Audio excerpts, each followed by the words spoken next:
Assalamualaikum warahmatullahi wabarakatuh. Bagaimana semuanya sehat pada hari ini? Pada hari ini saya akan mempresentasikan tentang Nihongo Kenkyo. Materi Nihongo Kenkyo yaitu penelitian bahasa Jepang, khususnya kajian linguistik, yaitu kajian tentang internal kebahasaan dalam bahasa Jepang.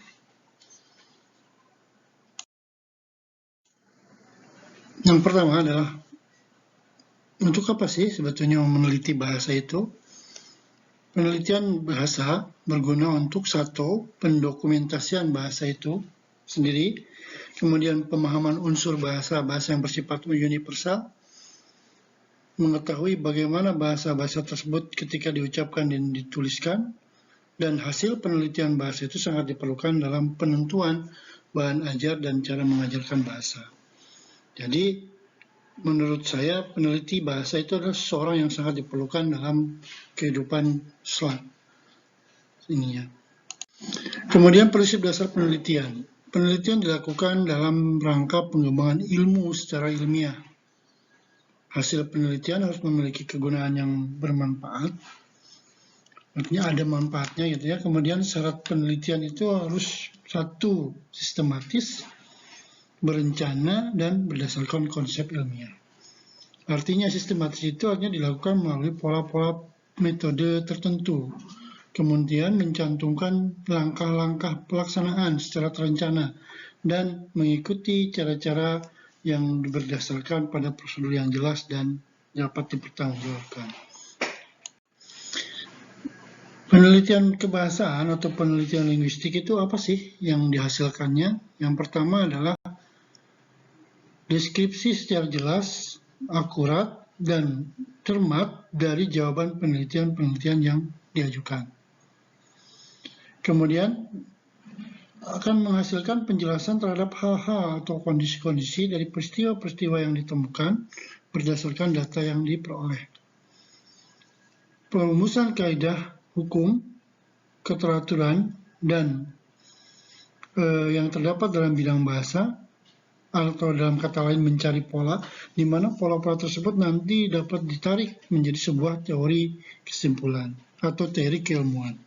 Nah, di prodi pendidikan bahasa Jepang, kaidah tersebut dapat diaplikasikan dalam proses pembelajaran bahasa Jepang. Konsep dasar penelitian bahasa. Meneliti fenomena-fenomena kebahasaan yang ada dalam masyarakat pengguna bahasa tersebut. Jadi, penelitian bahasa itu adalah penelitian kualitatif, ya. Kemudian yang kedua adalah menemukan kaidah-kaidah kebahasaan yang bersifat spesifik dan universal. Itu merupakan konsep dasar dari penelitian kebahasaan. Jadi, penelitian kebahasaan merupakan kerja meneliti dan menemukan kaidah-kaidah kebahasaan dalam bahasa yang kita gunakan atau dalam masyarakat yang dipakai bahasa tersebut. Kemudian karakteristik penelitian bahasa. Bahasa itu penelitian bahasa mempunyai karakteristik yaitu menjadikan manusia sebagai alat untuk pengumpul data kebahasaan. Ya. Kemudian latar alamiah bahasa juga berarti di mana bahasa tersebut digunakan, maka itu akan mempengaruhi tentang penggunaan bahasa.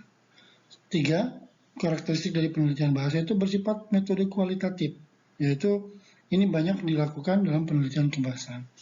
Kemudian yang keempat, analisis data secara induktif, yaitu menganalisis data, kemudian data itu digeneralisasikan untuk mendapatkan sebuah pertemuan. Ya, nah kita masuk ke objek penelitian. Jadi, dalam penelitian bahasa itu ada dua sub besar, ya. Yang pertama adalah objek penelitian kebahasaan, dan yang kedua kajian internal kebahasaan yang pertama tadi, kemudian yang kedua adalah pemakaian bahasa tersebut. Nah, dalam kesempatan kali ini saya akan membahas tentang kajian internal kebahasaan terlebih dahulu, di mana ada beberapa bagian yang perlu diperhatikan. Yang pertama adalah ketika kita meneliti fonologi. Fonologi itu apa? Yaitu ilmu bahasa. Contoh misalnya pengucapan sumimasen bagi orang Jepang kadang-kadang terdengar sumimasen gitu. Kemudian intonasi juga, misalnya bagaimana intonasi so desne yang bermakna ragu-ragu dengan so desne yang menyatakan persetujuan. Kemudian yang kedua, objek dari kajian internal bahasa itu adalah morfologi, yaitu bentuk kata atau bentukan kata. Misalnya ada pembentukan akronim dalam bahasa Jepang, misalnya seperti Tokyo Daigaku bisa disingkat kadang-kadang Todai. Kemudian Osaka Daigaku disingkat Handai. Nihon Hoso Kyokai disingkat NHK. Kemudian ada juga penelitian mengenai imbuhan yang berawal dari fu, misalnya ya, fuante, fuang, atau hi misalnya, hite, hijoshiki dan sebagainya. Kemudian ada juga penelitian yang ada di tengah ya, misalnya ma, imbuhan dalam bahasa Jepang, misalnya mashiro, masao, ya, mannaka, seperti itu. Itu merupakan penelitian tentang morfologi. Kemudian ada lagi penelitian tentang leksikologi atau kosakata atau goi, misalnya membedakan sinonim dalam bahasa Jepang ada kudasaru, sagaru, ya. Kemudian oriru, itu mirip, semuanya sama, turun gitu. Tapi penggunaannya berbeda-beda. Misalnya kalau kudaru itu artinya turun dari tempat tinggi ke tempat rendah, sagaru dari turunnya satu bagian benda jika dibandingkan dengan benda lain, dan furu turun dari langit, amega furu. Kemudian oriru turun dari tempat tinggi ke tempat rendah, misalnya basukara oriru. Kemudian kajian berikutnya adalah kajian sintaksis, yaitu unsur-unsur pembentuk kalimat. Misalnya dalam bahasa Indonesia ada disebut dengan kala, dalam bahasa Jepang juga ada yang disebut dengan jisei. Misalnya Nihon eiku toki kamera o kata. Nah di sini berarti beli kamera sebelum ke Jepang. Ada kalimat yang lain, Nihon eiku ita toki kamera o kata. Beli kamera setelah berada di Jepang, ya.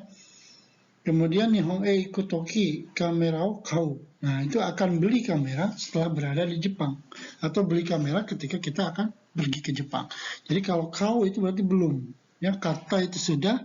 Ya, kemudian ada juga kata yang menyatakan sebelum karena ada iku toki di situ ya. Kemudian ada kalimat berikut adalah Nihon eiku toki ita toki kamera o kau, akan beli kamera setelah berada di Jepang. Nah itu dalam bahasa Indonesia juga ada yang disebut dengan jisei itu ya. Kemudian makna kelima adalah makna semantik, yaitu makna bahasa. Ini kajiannya mirip dengan kajian leksikologi. Ada relasi makna, misalnya sinonim, antonim. Kemudian ada juga makna prase. Nah, contohnya Anda bisa lihat di sini ya. Nihonwa nedang ga takai, ano hito ga hana ga takai. Berarti nedang ga takai dengan hana ga takai itu sedikit berbeda. Kemudian kajian berikutnya adalah analisis wacana. Analisis wacana itu adalah bagaimana penulisan atau topik dari sebuah wacana, kemudian kita analisis, misalnya bagian pertamanya apa, bagian pertengahannya apa, bagian penutupnya apa, atau kata sambung yang digunakan dalam kalimatnya atau beberapa paragraf dan sebagainya. Misalnya contoh analisis terhadap teks-teks yang menang dalam speech contest, atau analisis tes buatan mahasiswa yang bukan orang Jepang misalnya ya. Kemudian kajian terakhir adalah kajian internal kebahasaan berupa perbandingan bahasa. Di sini ada dua, yaitu kajian komparatif dan kajian kontrastif. Komparatif artinya perbandingan antara dua bahasa dan biasanya pada waktu tertentu. Sedangkan kontrastif itu adalah mengklirkan atau dalam istilahnya itu mengkontraskan antara bahasa satu dengan bahasa dua. Sehingga kadang-kadang seperti bahasa Korea dan bahasa Jepang itu mirip sekali, tapi ketika kita kontras ya, kita foto dengan teliti, maka akan muncul perbedaan dan karakteristik dari bahasa Korea dan bahasa Jepang. Nah itu misalnya membandingkan dua orang kembar itu nggak mungkin kalau hanya melihat dari suatu wajah saja gitu. Nah ketika dikontrastifkan itu maka akan muncul perbedaan di dalam sifat, kelakuan, soft skill dan sebagainya. Itu kira-kira materi yang ada saya sampaikan hari ini ya. Di sini ada bahan-bahan referensi yang Anda bisa baca. Di situ ada penelitian pendidikan bahasa Jepang karyanya Paredes Study, kemudian metode dan aneka teknik analisis bahasa, kemudian metode penelitian bahasa, kajian bahasa, dan linguistik. Ya mungkin agak cepat ya, tapi karena waktu yang sempit maka hari ini cukup saya sampaikan terlebih dahulu materi untuk kajian internal kebahasaan. Nanti akan lanjut dalam seri berikutnya. Terima kasih. Assalamualaikum warahmatullahi wabarakatuh.